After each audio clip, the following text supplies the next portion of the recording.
Megawati itu begitu mendewakan Soekarno, seakan-akan Indonesia itu dimulai dari Bung Karno, sampai ada paham Soekarnoisme bahwa Indonesia itu seakan-akan dimulai dari Soekarno. Memang deklarator kemerdekaan Indonesia itu Soekarno, tapi umat Islam atau partai-partai Islam itu tidak kecil hati, karena embrio yang bernama Indonesia itu dari tahun 1908, sebelum ada partai nasionalis yang berani melawan kolonialisme Belanda, adalah partai-partai Islam. Sehingga kebangkitan Indonesia dimulai 1908, karena saat itu yang pertama mencetus ide melawan Belanda adalah kiai-kiai Islam, yaitu saat itu bikin serikat dagang Islam, terus lama-lama menjadi serikat Islam, terus lama-lama menjadi partai Islam. Dimulai dari angkatannya Hos Cokroaminoto, jenis Haji Umar Said sinten Cokroaminoto, itu disingkat jenis Hos Cokroaminoto. Jadi tidak bisa Indonesia itu meninggalkan partai Islam, karena dulu pertama pendiri era kepartaian niku malah partai-partai apa? Islam yang lahir di Solo, di Jogja. Bahkan sebelum ada negara yang bernama Indonesia, itu ada negara yang bernama Demak Bintoro, ada Demak Ngayogjakarta apa?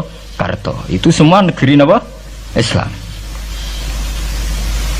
Ya paham. Sehingga secara kesejarahan kita tidak kalah sama tuanya Soekarnoisme atau partai PNI. Dan sampai kan kita ini kan kayak dinabubukkan seakan-akan Indonesia itu dimulai dari Soekarno, sehingga nak wani Pak Karno itu koyok-koyok itu kita anti Indonesia. Ya kita tidak mungkin nggak menghormati Soekarno, beliau sebagai pahlawan besar kita hormati ya, tapi ya kebesaran Pak Karno demi bangsa Indonesia jangan kemudian direduksi, disederhanakan hanya melewati partai. Ya itu kan namanya pekerdilan. Tentu Pak Karno bikin negara ini ya untuk semua bangsa, bukan untuk PDIP saja, bukan untuk partai-partai marhainisme saja, juga bukan untuk partai-partai yang berfaham Soekarnoisme saja. Ya sama, tapi kita juga adil, sebagai kiai juga adil. Hos Cokroaminoto bikin partai Islam adalah untuk mengusir Belanda dari bumi Indonesia, yang nantinya juga untuk kepentingan semua bangsa Indonesia, tidak hanya yang Islam saja. Ya kita adil, sama-sama adil. Saat nasionalisme ya tidak mengurangi keagamaan, saat keagamaan tidak mengurangi nasionalis. Tapi ya itu tadi, kemudian ini dikerdilkan secara politik.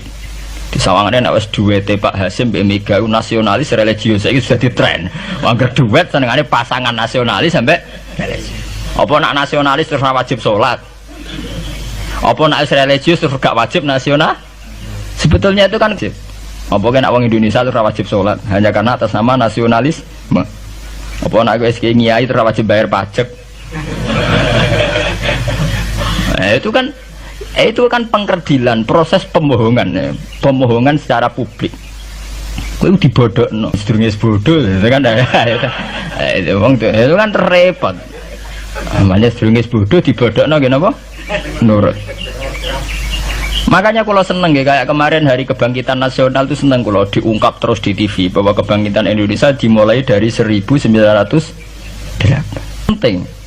Pentingnya bahwa orang-orang yang sok Soekarnoisme biar tidak mereduksi Pak Karno hanya milik mereka sendiri, karena bangsa ini berdiri semenjak 1908. Dimulai dari gerakan Budi Utomo sampai Hos Cokroaminoto sampai macam-macam ya, serikat-serikat Islam. Tapi ini terungkap sausé tukaran.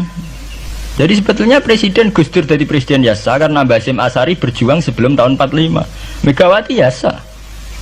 Ya karena beliau berjuang lewat bapaknya, ya sama semuanya sah. Pak SBY juga sah. Karena keluarga militer. Apa meneh dekne mantune Sarwaedi sing ra roh sapa? Perjuangane mertuane. Gak iso adol bapak ya adol mertuane. Pokoke sing dikena didol pokoke. Tapi artinya sama, kita secara sejarah itu sama. Kita sebagai santri juga tidak kalah sejarah. Karena berdirinya nasional sudah lewat para kiai. Itu takokno sejarawan manapun, kayak profesor siapa di UI, siapa saja profesor sejarah bilang bahwa awal kebangkitan Indonesia itu dari partai-partai Islam. Bahkan versi orang nasionalis sekalipun tuh bilang, karena Islam adalah satu agama yang paling sensitif terhadap penjajahan. Karena Islam melahirkan satu faham jihad, bahwa ketika ada kolonial Belanda, wong Islam terinspirasi harus jihad, sehingga lahir partai-partai Islam. Dulu yang dilawan itu perdagangan. Ini kalau cerita sejarah, santri-santri sadar. Jadi santri salaf dengan model sekarang sing raroh duit, raroh dagang itu sebetulnya mengkhianati pendiri santri. Lho boten niku lho fair. Sing gak seneng dagang, gak seneng mergawe itu mengkhianati pendiri pesantren. Sama lihat sejarah, tahun 1908 itu namanya tidak SI, tidak Serikat Islam, tapi Serikat Dagang Islam. Karena para kiai adalah melawan dominasi Cina di Surakarta dan dominasi Belanda menguasai sentra-sentra perdagangan. Sehingga yang dilawan pertama adalah piye supaya kolonial gak menguasai aset-aset ekonomi. Sama takokno sejarah, cek versi kiai, cek versi buku, asal gak versi klenek. Itu pertama yang dilawan para ulama adalah penguasaan aset ekonomi oleh Cina dan Belanda, sehingga mereka bikin Serikat Dagang Islam.